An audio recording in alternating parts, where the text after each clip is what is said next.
v priliki 110-letnice Gorske reševalne zveze Slovenije sem vesel, da sem tudi jaz član te organizacije že od leta 1971 in moram reči, da mi je bil to od začetka neznanka, v kakšne vode se spuščam. Z leti sem pa spoznal, da je to odgovorno delo, da je to delo, ki moramo nekomu pomagati v težko dostopnih krajih oziroma ko se je ponesrečil in da nekomu pomagamo, ki ga prej nikoli niti nismo poznali, niti nismo imeli njegovega priimka in imena, da s tem živimo, da jim pomagamo, da rešujemo. In moram reči, da s tem vsi gorski reševalci v Sloveniji, tako tudi družine, s tem živimo in živijo in se zavedamo te odgovornosti, tako da gledamo vsi s korakom vedno naprej in imamo interes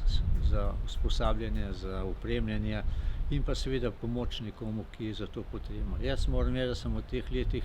prejel kar nekaj priznanj na tem področju, za katere sem ponosen in mislim, da je to tudi odraz dela, ki ga vsi delamo v Sloveniji, in tudi zadnje priznanje, ki sem dobil za naj prostovoljca v letu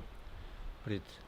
tem letom, in smatral sem že tudi takrat, kot sem že povedal predsedniku države, da je to priznanje, ki ga prejemam jaz, vendar je to namenjeno vsem gorskim reševalcem v Sloveniji.